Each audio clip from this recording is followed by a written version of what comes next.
Religious Odisha Shrimad Bhagavad Gita अध्याय 1 श्लोक 38 एवं 39। यद्यप्यते न पश्यन्ति लोभपहतचेतसा कुलक्षय कृतं दोषं मित्रद्रोहे च पातकम् कथं न जेञ्जयमस्माभिः पापादस्मान्निवर्तितुं कुलक्षय कृतं दोषं प्रपश्यभिर्जनार्दन।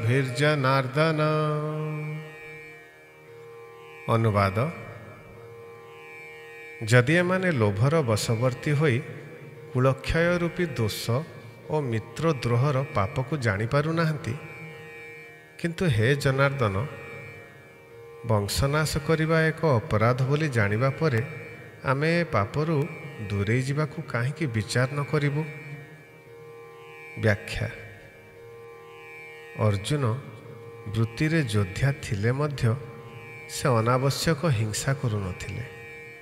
सेथिपाई से माधवंकु कहउछंती जे एमाने समस्ते लोभरे वशीभूत होई वंशनाश भलिया पाप एवं बंधु तथा आत्मीय मानक प्रति हिंसा करिबारे भूल देखि पारि नाहंती, किंतु से भूलटी को जानी पारुथिबा आम्भे माने एपरि पाप न करिबा पई विचार करूअछु।